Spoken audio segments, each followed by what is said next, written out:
Hello YouTube, welcome to my channel, and today we're going to talk about stacking your rings. And we'll go from about 2 rings to, let's see if we can get to 15 or 16 rings today. We're going to start with the simple stack that everyone is familiar with, which is kind of the engagement ring style, and that's where you have a band at the bottom and then a solitaire at the top. As you see here, we've got a simple 14 karat gold band and then an 18 karat gold with a solitaire, and that's a garnet. So it's a teardrop shaped garnet, kind of in this funky, chunky style. One very important style of ring in your ring stacking arsenal is the band ring. It is extremely versatile and flexible. As you can see here, I just put a simple band ring on the thumb, and it gives a little bit more depth to the stack. And this is a very, very simple stack, just a 3-ring stack. Now I'm going to add a 4th ring into the mix, and that's this diamond band ring. And you should know that the band ring comes in all different kinds of styles and kind of devices. There's the eternity ring where all of the stones go throughout the entire ring. There's the half eternity ring, which is what you see here, and it's just very versatile. Here I've added a cluster ring, and don't think that there are any rings that you cannot have in your stack that might make it look too busy. Just depending upon how you wear the rings, you can wear anything. So this little pinky ring is just a little diamond pinky ring that I have, and it's an antique.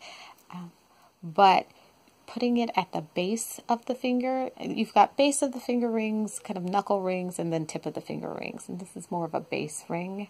But that's kind of where the clusters and your large chunky pieces belong.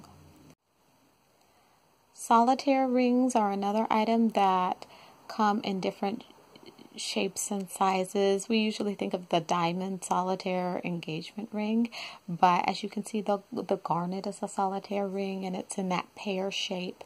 And then I have this hexagonal ring in this aquamarine that I have, and don't be afraid of color. Don't be afraid to mix and match in color. I am next going to do 4 different band rings in various shapes and sizes.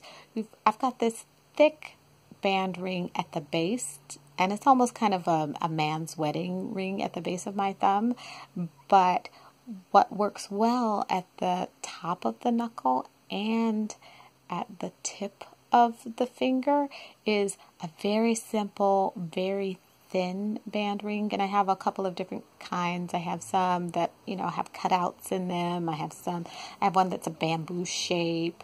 That's a little 14 karat gold, but it's in the shape of bamboo. It's a little bit weird, but it's very cute. And feel free to play around with them and put them on different fingers, because they'll fit differently and in different spaces on different fingers. What might be a tip of the finger ring for one finger, maybe a top of the knuckle ring on another. I'm going to add 3 more top to tip rings, and they're in various sizes. Again, some so thin that they're just basically a wire going around your finger. But this should get us to about 16. Let me count them up. 1, 2, 3, 4, 5, 6, 7, 8, 9, 10, 13, 14, 15, 16. Yes, 16 rings on one hand. I did it. I didn't think I'd get past the 15, but apparently I did one better. Bye.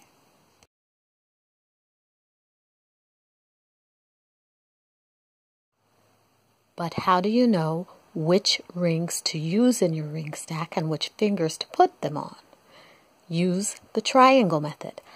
A triangle has two bases and a tip.